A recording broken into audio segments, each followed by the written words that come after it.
Bienvenidos y bienvenidas a un nuevo episodio de Zona Historia. Hoy vamos a hablar del español en América. Y aquí a mi lado tengo un documento, la Carta Sant'Angelo, escrita por Cristóbal Colón, uno de los primeros documentos que contienen palabras americanas. ¿Quieren saber más? Pues justo después de cabecera.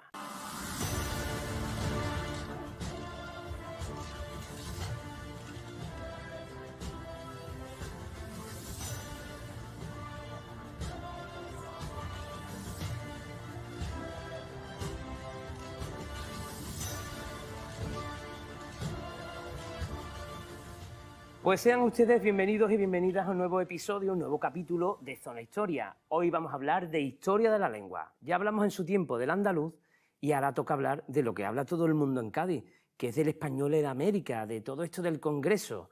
Para hablar de todo ello, pues me he traído a dos amigas ya del programa, Teresa Bastardín y Margarita Fernández, ambas doctoras, ambas especialistas, a ver que no me equivoque, que me han estado corrigiendo. Teresa del español en América, que nos viene hoy a anillo al dedo, y Margarita más enfocada al andaluz, ¿no? Aunque las dos en el andaluz, todo. Aquí hay mezcla de todo. Y claro, decía yo que estamos en un momento álgido de vuestra, ¿no? de vuestra esfera, que viene el Congreso de la Lengua Española, que no solo de España, o sea, abarca, ahora vamos a ver todo lo que abarca. Viene aquí a nuestra ciudad, ¿no? Teresa, eso es maravilloso, ¿no? Sí, es una gran oportunidad y yo pienso además que a pesar de que la candidatura inicial era para el siguiente congreso, este es el más apropiado por las características, ¿no?, lingüísticas de nuestra área, por su expansión americana y por lo contrario, es decir, este Cádiz de ida y vuelta en el que nos encontramos también. Claro, yo tengo aquí el nombre además del congreso, se llama Lengua Española, Mestizaje e Interculturalidad, vamos. O sea, y Cádiz, no me salía la palabra, ¿eh? Y Cádiz es un poco reflejo de esto, hoy día no tanto, pero a lo largo de los siglos. Bueno, ya sabemos y hemos hablado aquí, ¿no?, que Cádiz supuso durante casi un siglo la puerta de América. Entonces, bueno, creo que va siendo también el momento de que se reconozca la importancia que tuvo nuestra ciudad a la hora de llevar el español a América y, por supuesto, a la hora de recibir influencias americanas en nuestro español, en el español hablado en España y en Andalucía. Claro, de eso lo vamos a ver, que tenemos preparado una cosita de estilo pasapalabra, porque vamos a ver el reflejo de todo esto del español en América y también cómo ellos nos comparten a nosotros palabras, pero hemos preparado un documento para ver bien los números, ¿eh? Vamos a hablar de letras, pero en este documento vamos a ver lo que es el español de América, qué es lo que representa. Adelante, compañeros. Para apreciar mejor la potencia del idioma, no hay nada mejor que echar un vistazo a los números. Y es que se encuentra entre las 7.097 lenguas que existen entre las 5 primeras del mundo en número de habitantes, en número de países, en donde es idioma oficial y en extensión geográfica. Con 493 millones de personas, es la segunda lengua materna del mundo, por número de habitantes, la mitad de lo que tiene el chino mandarín. Si a eso le sumamos los estudiantes de español, la cifra llega a los 591 millones, siendo además la tercera lengua más utilizada en la red. El país que aporta más hispanohablantes en México, por delante de Colombia, Argentina y la propia España. Pero, ¿qué importancia tiene América en el éxito del español como idioma? Lo podemos saber con varios datos, y es que de los 493 millones de hispanohablantes, el 90% reside en América, un 82% en Latinoamérica y el Caribe. Solo México, con sus 126 millones de habitantes, supone un cuarto del total. Bueno, no vea México, ¿eh? Teresa, Sí. 126 millones, un cuarto Sí. de los que hablan español, ¿no? Sí, en cualquier caso, lo hemos comentado también alguna vez, yo creo que la importancia además reside en que la variedad americana es mayoritaria por número de hablantes. Claro. Y además es compartida pues con canarios y con zonas meridionales andaluzas. Quiere esto decir que somos la variedad de habla, o al menos una norma que algunos llaman atlántica, y que, bueno, yo creo que es la arrolladora, la que mayor auge tiene. Como decía un profesor, el cetro de la comunidad no está ahora en Madrid ni está en el norte. Claro, está en el resto además, de los... fíjate, el 90% reside en Sí. América. Que se me ha olvidado Estados Unidos, Margarita. Bueno, Estados Unidos es... Horroroso, ¿eh? Claro, además hace poco salió en prensa porque cuando entró Donald Trump a la Casa Blanca, una de las primeras medidas que tomó fue quitar la lengua española de la página web del gobierno. Y eso supuso un problema social importante, porque en Estados Unidos de América hay más de 40 millones de hispanohablantes como lengua materna. Casi lo mismo que en España, ¿eh? Claro, casi lo mismo que en España, contabilizados. Luego sabemos que hay un número de hispanohablantes ilegales que no entran en las encuestas y, por supuesto, al final se está convirtiendo en un centro de producción española muy importante. Además de 11 millones, asumémosle, de bilingües, con lo cual llegan a los 51, o sea que se pone detrás de México en segundo lugar. Claro, podemos decir que en Estados Unidos, que no tiene el español como lengua oficial, hay más hispanohablantes que en España. Es increíble. Así que sí. Es la paradoja, ¿no? Es increíble. Bueno, también encontraremos español en Guinea, en Filipinas, etcétera, pero hoy los vamos a dejar un poquito aparte porque nos tenemos que centrar en lo que sería América. Pero claro, yo he empezado el titular del programa de El español de América. Pregunta básica, muy básica, Teresa, pero ¿qué es el español de América en sí? ¿Cómo lo podríamos definir? Bueno, el español de América lo llamamos así, pero lógicamente no hay solo una variedad. Depende de cada área geográfica. Claro. Pues habrá una manera, ¿no? Una variedad u otra, pero de manera general podemos decir que sí que es una variedad lingüística que comparte, como he dicho, con variedades meridionales y canarias de nuestra lengua, pues lo podemos llamar dialecto, modalidad lingüística, no sé cómo podemos llamarlo. Me refiero que puede ser llamado de muchas maneras, pero sí que es importante, ¿no? Saber que tiene gran número de hablantes. Desde 1492. Desde Claro. 1492. Cuando he explicado estos días, ¿no?, la fonética americana a los alumnos, les pongo el ejemplo de Andalucía.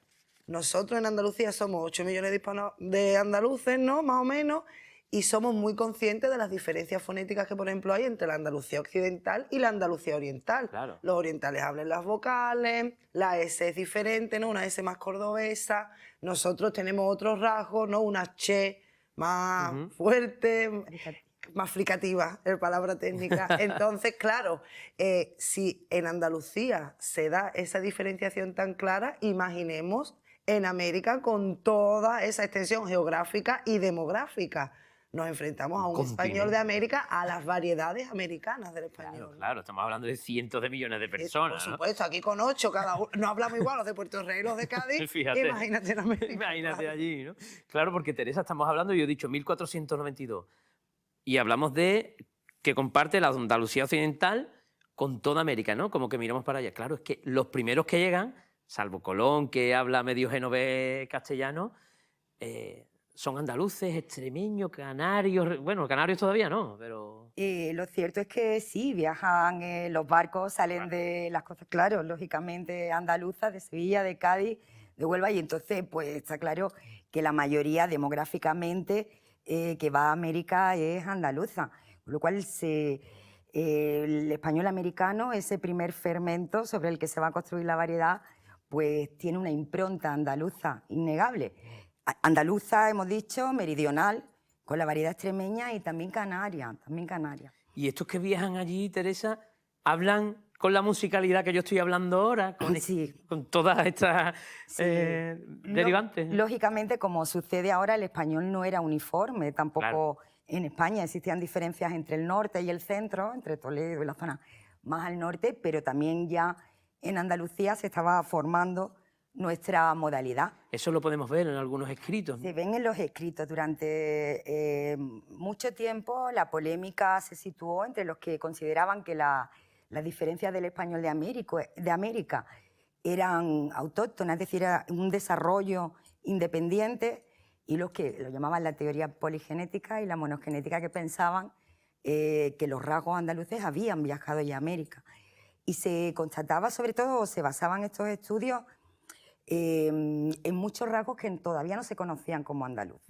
Pero esto sucedía, lógicamente, porque los textos que se analizaban eran textos oficiales o eran literatura, es decir, textos donde no va a salir una variedad de habla. Claro. Estaban todos normalizados.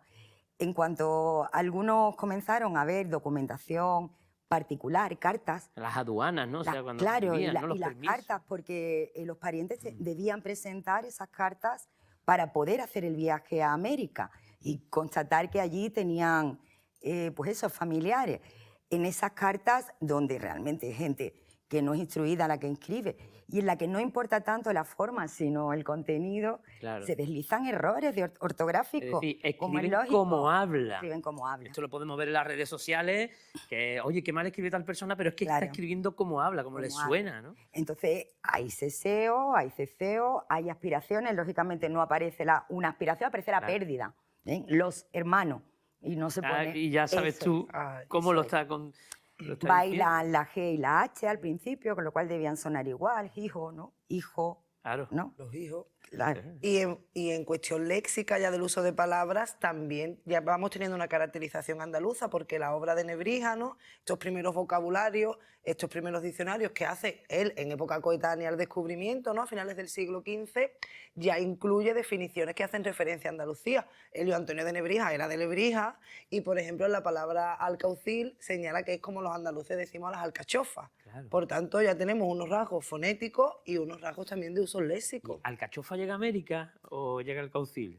Llegan los dos, supongo. Llegan los Alcaucil es una palabra que está muy extendida en la variedad andaluza y también se... Palabras trata de origen árabe, ¿no? árabe o mozárabe, sí. Ujú. Que también se van a colar allí, ¿no? Sí, Claro. pero realmente el arabismo del español de América es el arabismo que había, El que claro, sale de el aquí, ¿no? peninsular.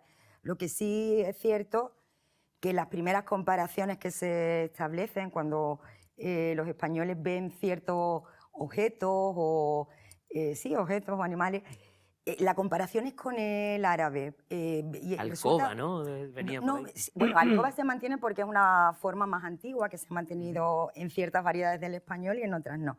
Pero me refiero, la canoa es almadía Mm. o las cabañas son alfaneques, incluso la propia denominación de los intérpretes, de los traductores, ¿no?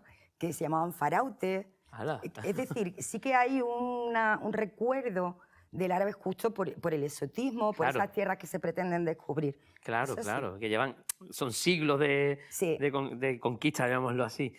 Has nombrado canoa y claro, yo he empezado el programa al lado mía con la Carta Sant'Angelo, de la que ya hablamos aquí cuando hablamos de Colón en otros programas, esa carta tan importante que Colón escribe diciendo, oye, mira lo que he descubierto.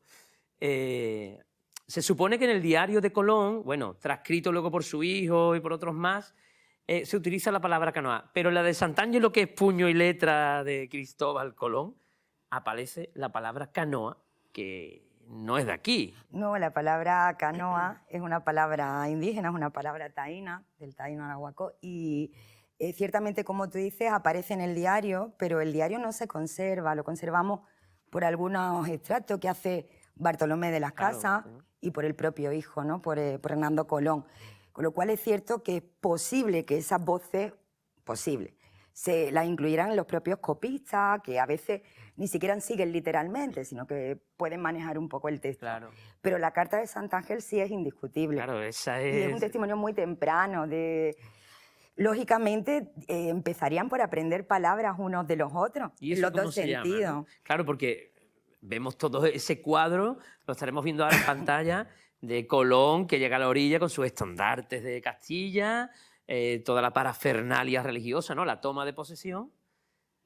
Esos indígenas que salen diciendo, bueno, estas personas, esas naos que hay ahí, bueno, naos, no sabría ni cómo se llamaba, el primer contacto, esto pasa con los fenicios también, es mudo, ¿no?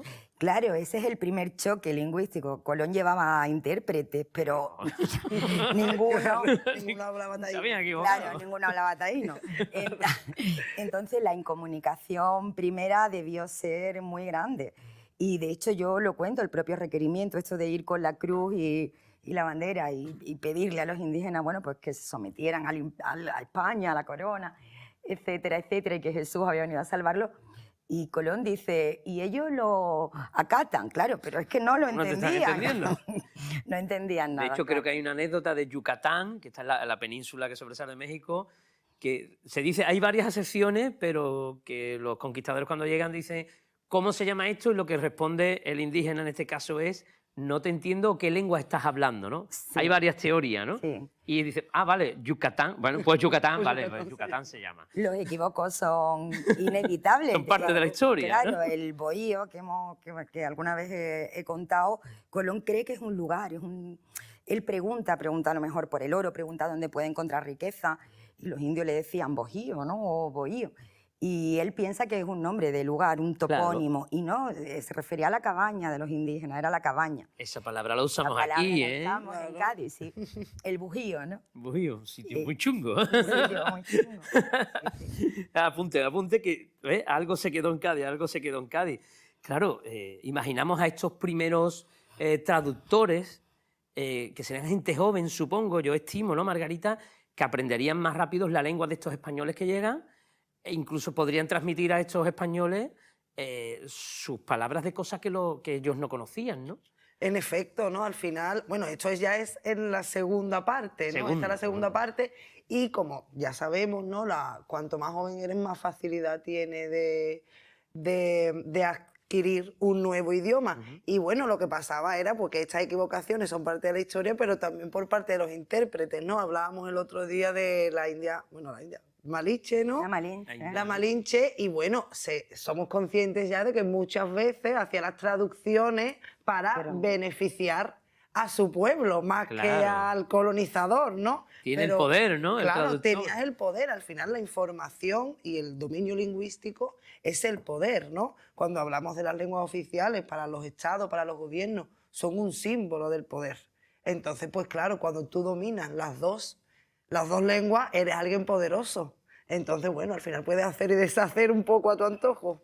De esto se dieron cuenta los sacerdotes, ¿no? Franciscanos, Sí. jesuitas. Sí, bueno, lo cierto es que los intérpretes, la práctica de reclutar indígenas para que sirvieran de intérprete, de guía y más tarde, bueno, de intermediarios en los encuentros políticos es muy temprana, pero se oficializa en ordenanzas reales hacia 1526, creo recordar, ¿eh? Tampoco recuerdo. 30 años que llevaba. Sí, 30 años que llevaba. Pero sí que tenía problemas, a veces porque no eran expertos. Es decir, le faltaba pericia en el manejo de las lenguas y otras porque eran malintencionados, claro. Muchas veces. Y luego había cuestiones muy comprometidas y por eso los sacerdotes lo observan muy claramente. Es decir, para la confesión el uso de intérpretes era complicado. Era bastante complicado. Entonces, ¿qué tenías que confesar a un intérprete? El intérprete, había alguien en medio, ¿no? Hablas de en medio. Surge un idioma que yo he llamado el quechuañol, ¿no? Igual que si es el spanglish o el itañol. Estos idiomas intermedios, de la mitad tuyo, la mitad mío, habría un momento, ¿no?, de ese encuentro. Debió haberlo. Nosotros cuando hablamos del contacto lingüístico, lógicamente, antes tenemos que comprobar que hay un contacto cultural. El contacto cultural lo hubo, me refiero, sobre todo en el mestizaje. Claro. Fíjate, Salvi, lo importante que es el núcleo familiar, donde la madre hablaba la lengua indígena y el padre el español, y luego la encomienda.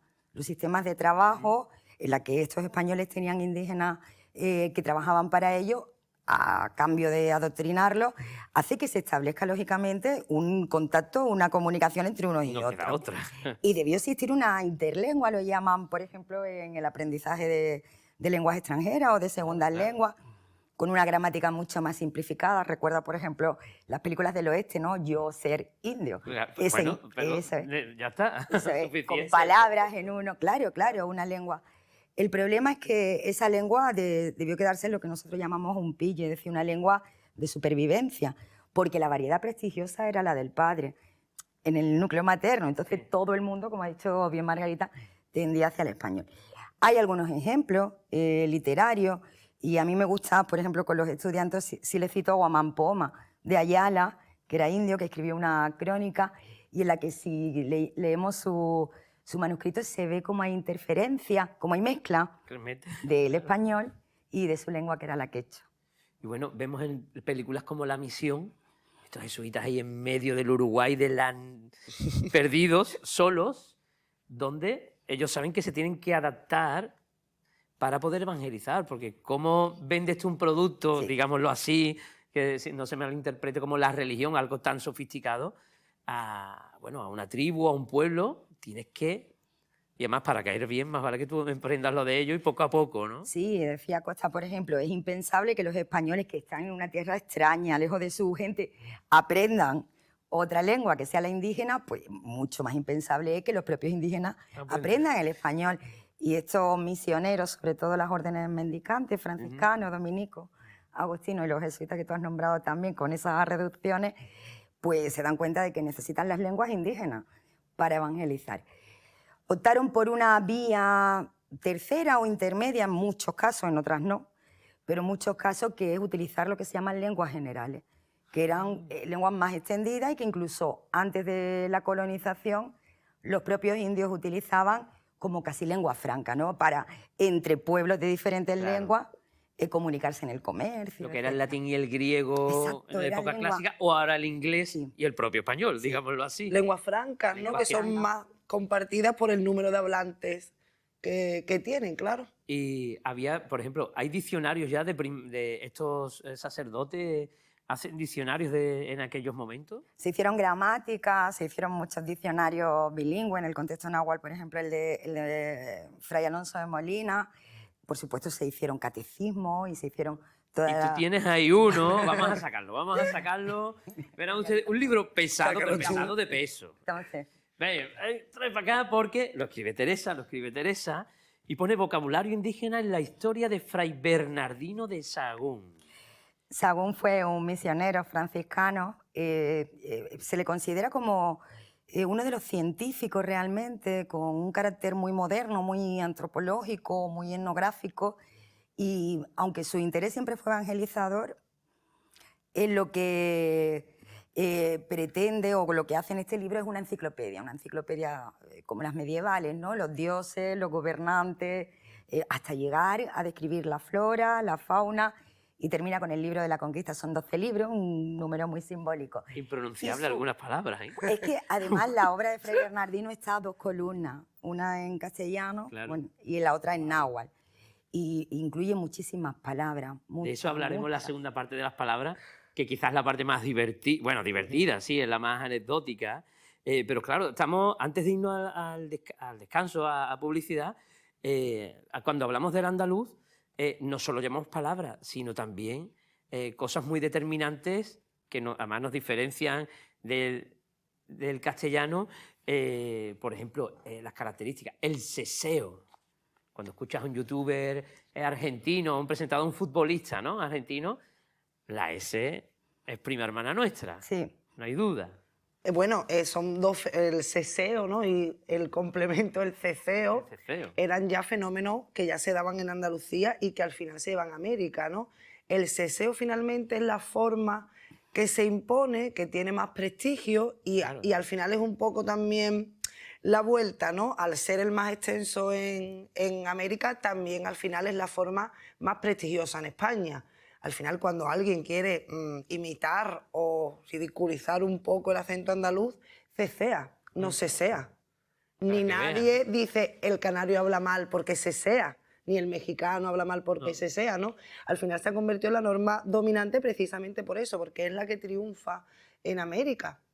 Y algo muy característico, el voceo, ¿no? Esto que vemos tanto de... No el voceo de lucha, sino bueno, es que voceo con V, ceseando. que utilizan los argentinos, vos, ¿no? Que es el tú, ¿no? También en Uruguay, por supuesto, y otras regiones de América. Sobre todo el cono sur. Aquí se pierde. Es una forma arcaica, ¿no? Del Una vos arcaica, latino. vos. Lo vemos en las películas medievales españolas, Claro. pero eso se pierde. Pero allí se queda anclado, sobre todo en esa zona sur, ¿no? Cono sur. Del continente americano. Y además es un rasgo diferenciador hoy en día Claro. del español de América, igual que el uso del ustedes. Vamos ahí, esto es genial. Igual que el uso del ustedes, ¿no? Nosotros aquí en Cádiz y en algunas zonas, ¿no? del occidente peninsular, de Extremadura también, utilizamos el ustedes como el vosotros. Claro. La forma ustedes, que en realidad es una forma de cortesía, se utiliza como el vosotros y nosotros, los andaluces occidentales, ¿no? Los andaluces en general, esta parte, lo utilizamos con la segunda persona del plural, ¿no? Ustedes queréis, ustedes vais a venir, ustedes qué vais a hacer, ¿no? Mientras que en América se ha quedado el uso del ustedes, pero conservando la tercera persona del plural. O sea, ustedes quieren, ustedes van, que es la forma cortés para nosotros. Y muchas veces, bueno, lo hemos estado hablando también estos días, ¿no? Que para nosotros incluso a veces nos viene como más correcto o más cortés utilizar el vosotros. Claro que sí. Vosotros, porque ustedes, ¿qué vaya a hacer? Para nosotros ya es algo incluso menos cortés, ¿no? El ustedes. Se cambia el se por el... O sea, el os por el se, por ejemplo. En vez de ustedes os vais callando, Claro, porque ustedes se vais callando. Claro. Que suena Eso ya. durísimo. Hay una mezcla de los Hay dos una palabras. mezcla, porque en realidad sería ustedes se van callando. Claro. Entonces, ustedes se vais, me quedo con parte de la tercera, porque el ustedes va con la tercera, pero con parte de la segunda, que es el fenómeno lingüístico nuestro, claro. Y también, por supuesto, pues es compartido, ¿no? Pero lo tiene uno tan asimilado que cuando Que viene alguien de no fuera lo- te lo señala. Claro, claro, y tú eres como, ¿cómo sí, de verdad? Y bueno, hace recientemente, dando clase también, me dijo un alumno, creo que era peruano, dice, nosotros damos el vosotros en el cole, pero es como algo abstracto, como cuando Que tú das nunca las vas a- funciones Claro. y las ecuaciones segundo grado. Dice yo, eso vale, ahí está. Ahí está. Pero no lo usan en absoluto. Por eso las tendencias, sobre todo en Estados Unidos, que preparan, que enseñan el español para la población hispanoamericana, ya los otros no se estudia. No sé. Ya no se está estudiando. Bueno, vamos a pegar aquí una pausa porque luego vamos a ir a los diccionarios, vamos a ver palabras que nos hemos intercambiado, así que ustedes no se muevan, unos cuantos anuncios y volvemos enseguida.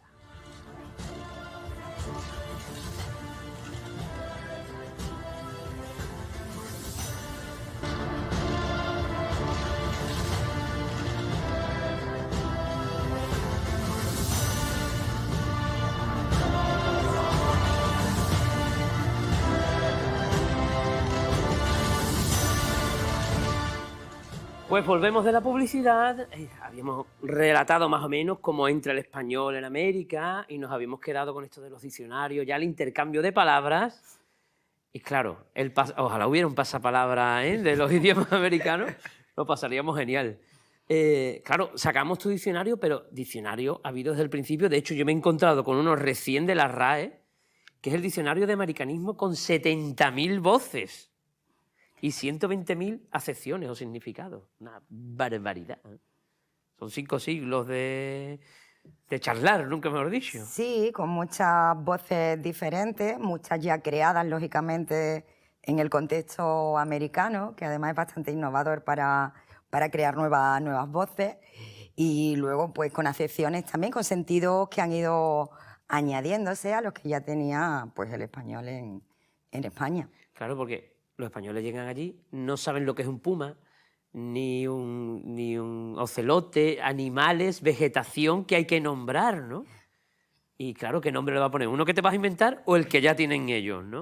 Parece que en los primeros momentos, ¿no?, vamos poniendo nombres similares, ¿no?, buscando esa comparación con con las realidades que ya conocemos. Entonces, bueno, el ejemplo que llega hasta nuestros días es el conejillo de Indias, ¿no? Un conejillo de Indias, pues al final es Conejillo de India. Claro, es como un conejo pequeño, conejillo, pero de Indias. Es el conejo que tienen ellos allí. Ya luego pues sabemos que el nombre es...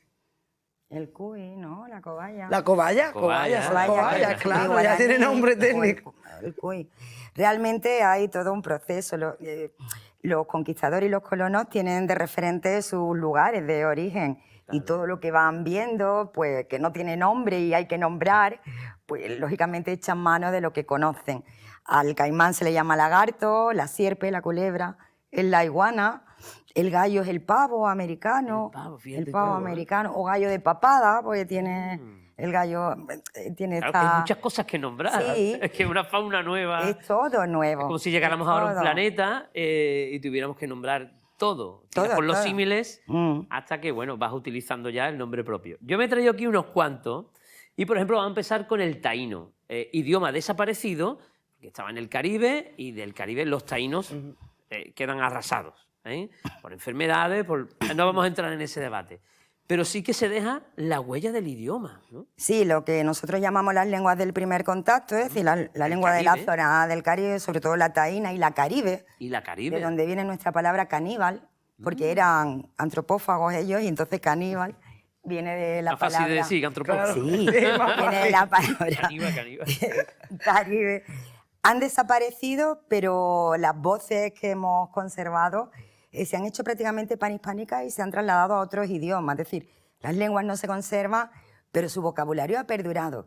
Y de hecho son las más extendidas incluso dentro de la propia América. Claro, yo voy a nombrar aquí 5 que, bueno, canoa, por ejemplo, que salía a la Carta de Santaña, es el primer contacto, esa embarcación fina, tallada de un tronco. Y que también registra nebrija en su diccionario, claro, ya. Claro, la RAE ya la escribe. Él no está en América, ¿no? Que bueno, que precisamente ayer estuvimos en la inauguración de la exposición que hay en Cajasol de Nebrija y América, pero él ya registra esa palabra en su primer diccionario, claro. Se comienza a usar aquí. Ya dice que la canoa es la barquita de los indios, ¿no? El madero, ya le da esa Fíjate. definición. El caimán, que tú me decías, El caimán caimán. lo describen como una bestia anfibia muy semejante al cocodrilo y es a modo de lagarto. Lo llaman como lagarto. En las crónicas siempre aparece como lagarto.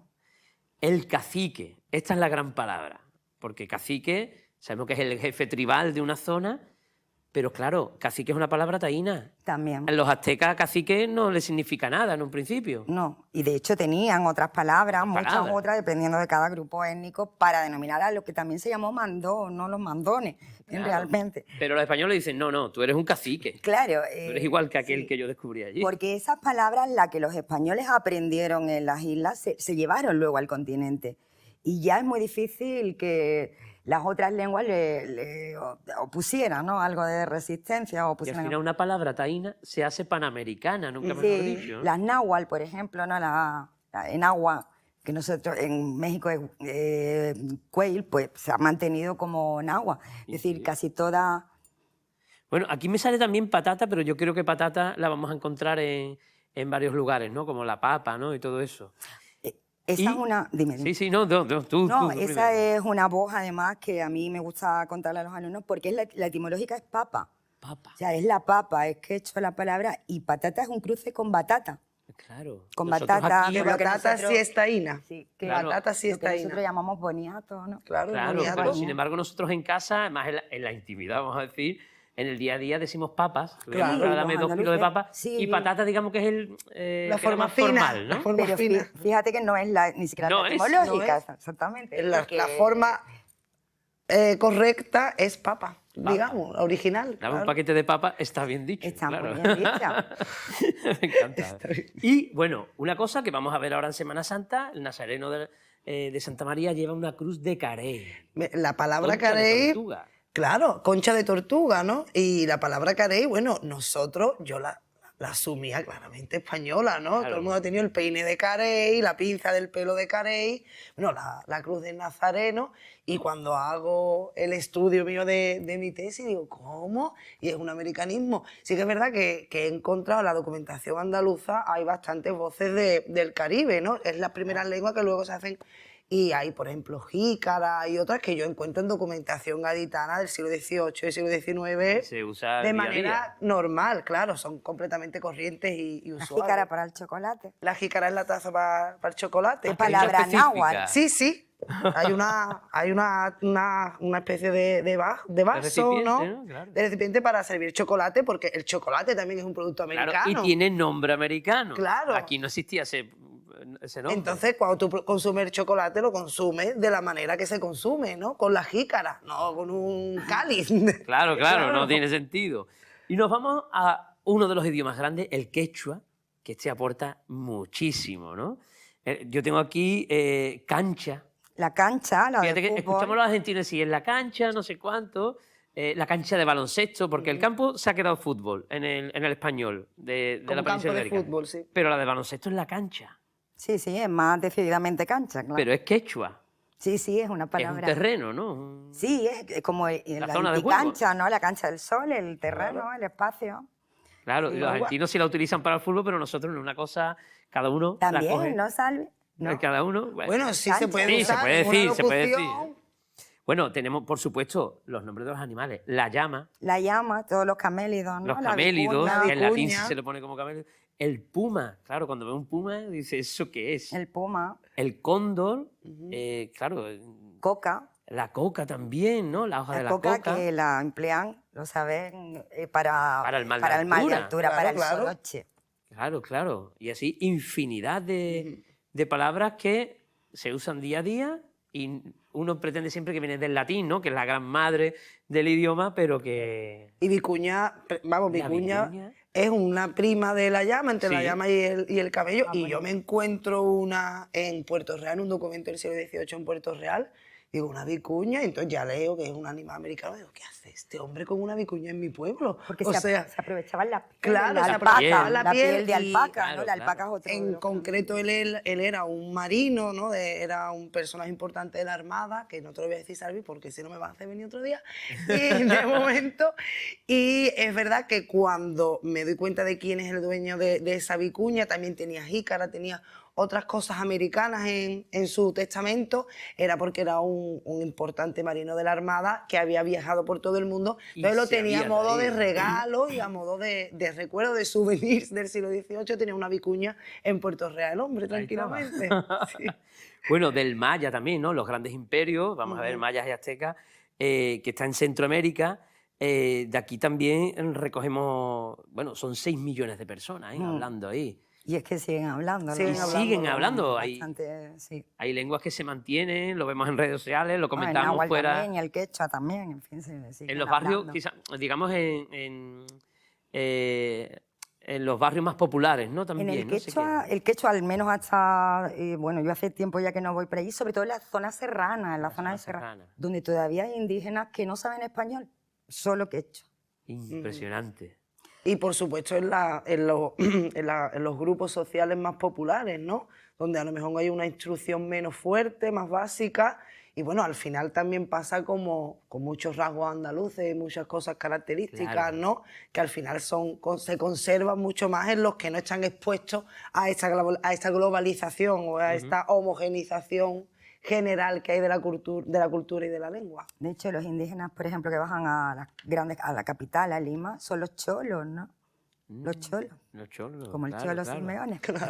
Bueno, yo tenía aquí, que lo hemos estado discutiendo fuera de cámara, la palabra carpa, que proviene, bueno, tiene varias procedencias. Bueno, todos los sentidos que tiene, el de pez y el de estructura o gran toldo, el de pez tiene una etimología latina, viene directamente de la carpa latina, mientras que el de toldo viene de una etimología americana y era pues esa caseta o esa estructura de la casa de los indios, claro. La carpa de carnaval tiene, fíjate, nombre quechua. Nombre americano, totalmente. El poncho. Bueno, esto sí sabemos que es claro. una vestimenta típica americana, la vemos en los Andes, ¿no?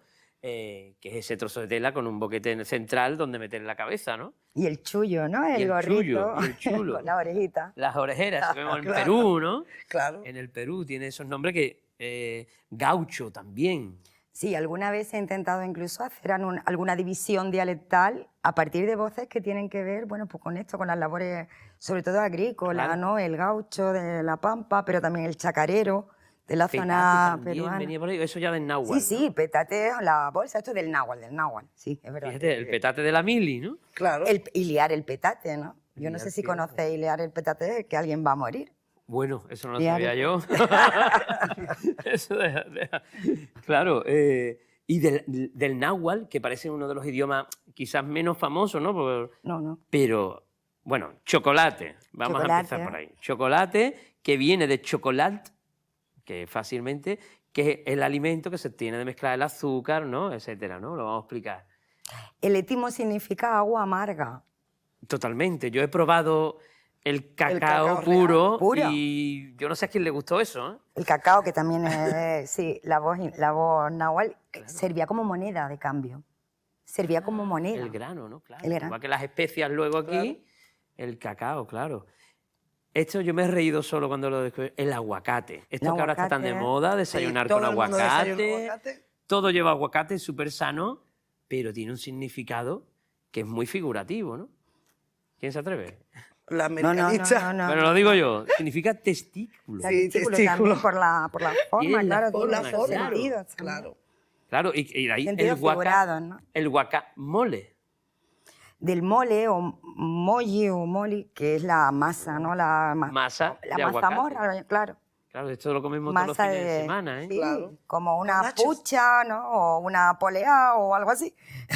De Bueno, una masa. hablamos de la papa, también tomate, todos estos fruto, porque el tomate es una fruta. Sí, todos los alimentos americanos conservan su denominación. Se conservan, no hay americana, ninguno que variara ni nada, ¿no?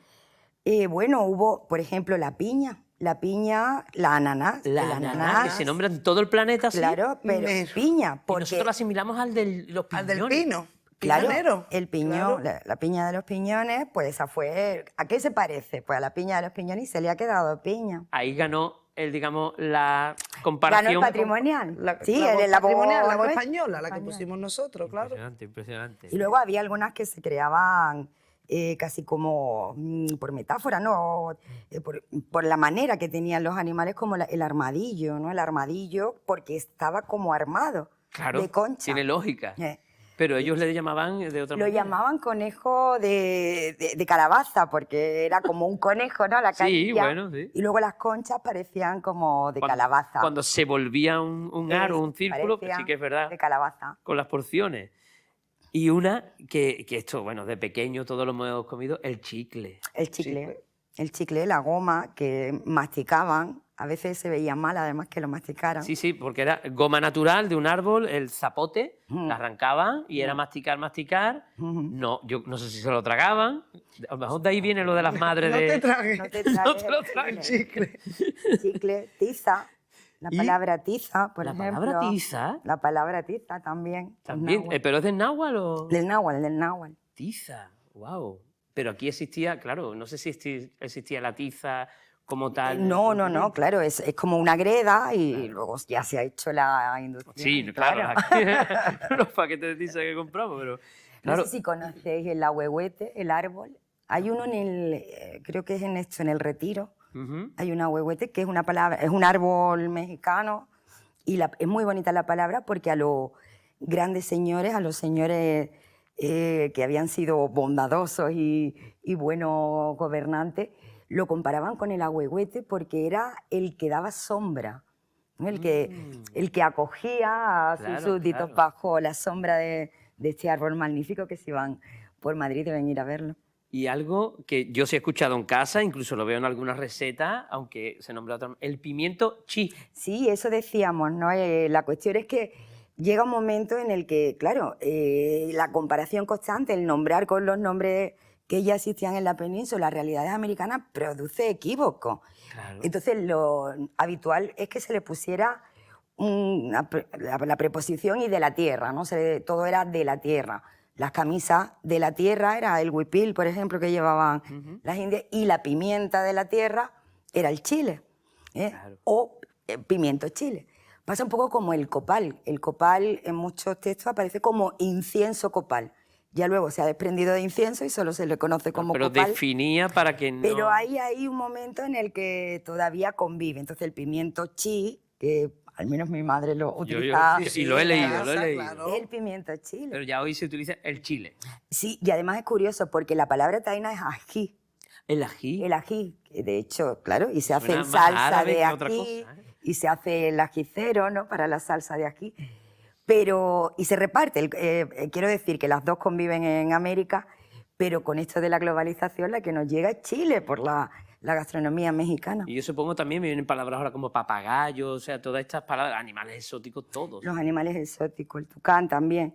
Y luego claro. mitote, ¿no? Estábamos recordando antes, ¿no? Esa bulla, esa... Pitote, ¿no? Yo digo pitote. Un mitote es una palabra náhuatl también. Wow, y mira que parece muy de aquí, ¿eh? Que podría haber estado en la posesión del mercado. Sí, Ya había un pitote. Totalmente. Y dices, ¿es de Cádiz, Cádiz? Sí, tienes razón de ser porque vino en el barco la palabra, ¿eh? Con Sí, toda la sí, sí. mercancía. Claro, pero incluso muchas veces no solo es la forma de la palabra, también es los sentidos compartidos que hay entre Cádiz y América, de una palabra que existe en el español normativo, pero que nosotros y los americanos tenemos sentidos concretos para ello. Como, y además que yo me lo he puesto hoy, la palabra argolla. La palabra argolla en España, en el español de España, en el español normativo, es un aro metálico para atar algo, ¿no? Una argolla de metal que tú le pones una cadena Claro, o sí, algo, sí. ¿no? Y bueno, solo es un pendiente pues en América. Un pendiente en forma de aro solo es en América. En el resto de España son aretes. Pero aros. si aquí vas a una joyería puedes pedir una Porque argolla. estamos en Cádiz. Claro. Es que estamos en Cádiz. Igual, bueno, yo siempre me peleo, no sé si nos verá el programa, con el camarero del Cumbres Mayores, porque ellos tienen en la carta callos a la andaluza, en vez de menudo. Entonces yo siempre digo, yo quiero menudo, no quiero callos. Yo los callos no. Claro. Pero ¿por qué? No sé qué. Y es que, según el diccionario de la RAE, ¿no? Y es algo que también hablamos varias veces, el menudo solo es una comida en México. Nada más que en México, ¿no? Claro, entonces digo, Como- mi madre como yo guiso, creo, ¿no? como guiso, ¿no? Pues vaya, Como- pues estaremos nosotros allí, ¿no? Claro, digo, mi madre, que yo sepa, no era mexicana la señora. Entonces, al final, bueno, tú sabes que hemos trabajado la obra, por ejemplo, de Tomás de Sixto, en la que quedaban constancia de cómo se vendía menudo con esa palabra en el muelle de nuestra ciudad, ¿no? En el muelle, frente a esas murallas Fíjate de tú, un las platito de puertas del menudo. mar para reconfortar a los marineros, ¿no? Que vendía la limonada, no sé si te acuerdas, Sí, sí. el hielo, y al final dices tú, claro, es que el menudo era de aquí, fue y vino, y fue y vino, y tenemos especies, y bueno, pues al final también compartimos no solo la forma, sino también acepciones particulares nuestras. Y se siguen, porque yo estoy viendo ahora con todo esto de las redes sociales, los youtubers, los influencers, muchos de allí que influyen acá y de aquí que influyen allí, el mundo latino se comparte, ¿no? Veo que a compañeros incluso que me han dado expresiones como no me renta. Me renta. Y yo me he quedado así y yo en mi mente histórica he dicho, vaya, me estás diciendo una expresión del español americano, pero que ahora está de moda aquí entre los chavales. Sí, las redes sociales pues fomentan esa globalización. Ha acelerado, ¿no? Claro, la globalización también en el léxico, en todos los sentidos se produce, pero también en el vocabulario. Yo cuento siempre que mi hija me dice, dame un popote. Un popote es una cañita, una pajita, Pero que es porque una ve palabra los en agua. dibujitos o ve una serie. Claro, ve los yo qué sé, Influencers youtubers. y youtubers, claro. Claro, ¿y hacia dónde se encamina esto? Porque claro, yo ya, historia-ficción, historia de la lengua-ficción, vemos que todo siempre es van desapareciendo idiomas, los idiomas grandes van creciendo. Hemos visto el chino mandarín, 1.100 millones, que en China hay muchos más tipos de chino. El hindi también, una burrada. También en la India hay muchos tipos. Pero el español, que vamos por 500, vamos a redondearlo, en sí estos 500, dentro de 100 años, compartirán mucho más en común de lo que tienen, ¿no? Por lo menos lo que se llama la competencia pasiva, es decir, igual no se utiliza, pero sí se reconoce, claro. Claro, El yo voy a entender mejor a un reconocimiento, boliviano, claro. Claro. porque ya lo escucho por las redes sociales. Claro. Un gaditano del 17 aquí podía viajar a América, pero costaba mucho más que hoy día, que abres el móvil y puedes escuchar Sí. hablar. Claro, pero ese... Bueno, No, ese no, proceso, perdón, ese proceso de influencia nos llega viniendo pues históricamente, ¿no? Lo comentaba antes que el otro día revisando los libros del Vigía, que también estuvimos Claro. hablando de ellos, ves claramente como en el siglo XVIII, en el siglo XIX, voces que ya habíamos llevado nosotros allí vuelven a entrar en Cádiz, ¿no? Como la forma fierro, que es un arcaísmo que Claro. comparte el occidente andaluz, FH. el occidente peninsular, la F histórica del De latín, hierro. que se queda con unas acepciones diferentes al hierro como material, ¿no? Y ahora mismo fierro en América es usado como arma, Un fierro, claro, un como puñal, la ¿no? arma, como un puñal, y blanco. vuelve a Cádiz en el siglo XIX ya con sentido americano en los libros del Vigía. Entonces, claro, esta influencia lleva esta ida y vuelta en Cádiz, ahora lo estamos viendo a nivel nacional. Está Claro. llegando el español de América a España, pero es que a Cádiz lleva llegando ya pues 300 años, ¿no? 400. De todos modos, volvemos a insistir en que son muchos los hispanohablantes, ¿verdad? Claro, Del nosotros otro somos lado del nada. Atlántico. Pero desde aquí, claro, que salió, vemos como, bueno, allí acaban de aprenderlo, pero no, No, que son el 90%. Tengo que recordar, hay un profesor de México, López Blanc, que siempre, bueno, pues hablando un poco de la norma hispánica, decía, es impensable que en un diccionario te aparezca móvil o aparezca cualquier otra palabra como general y celular Celular como americanismo, cuando realmente lo No. más reducido, lo más dialectal es móvil, Es móvil. claro. o computadora, ¿no? Computadora, Por claro, ordenador. ordenador. ¿Cómo podemos seguir poniendo como general la que es minoritaria realmente? Claro, quien Bueno, lleva la eso batuta en este caso en México, así. es lo que he claramente. dicho, la COIN está en el otro lado. En cualquier caso, la academia sí que lleva ahora y vamos, yo creo que el Congreso también pues, es una muestra de ello, una política de norma panhispánica general y en la que todos debemos entrar y entramos, de hecho, ¿no? Bueno, hablando del Congreso, que solo hemos hablado una pincelada, de estos congresos, ¿qué se suele tratar más o menos? Lo que hemos estado hablando, la evolución, el futuro, talleres, ¿no? Sobre todo se hace desde una perspectiva sincrónica, es decir, desde una perspectiva actual. Y es verdad que el lema que iba a tener el Congreso de Cádiz era en la proyección de futuro, precisamente de este español, ¿no? Hacia dónde íbamos, y también con fuerte importancia en la enseñanza del propio español, ¿no? Que ahora mismo es un ámbito educativo bastante importante.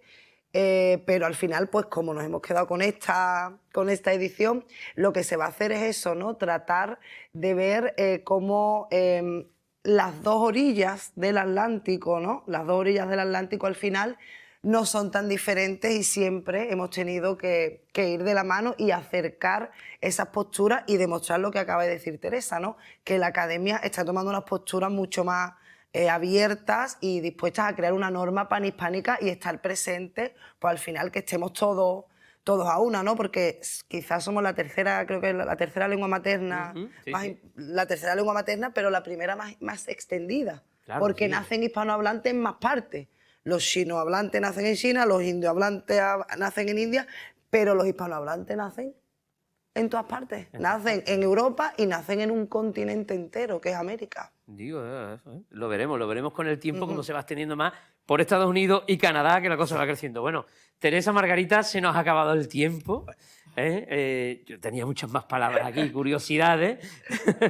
Pero bueno, ahora seguimos hablando nosotros. Y del marino de Puerto Real, ahora me dicen nombre. ¿Ves? Ya. Bueno, muchas gracias por venir. Espero que hayáis estado cómodas. Y a ustedes, nada, nos vemos aquí justo después de la Semana Santa, el Domingo de Resurrección, que hablaremos sobre el tema, hablaremos sobre parte de la historia de la Semana Santa gaditana.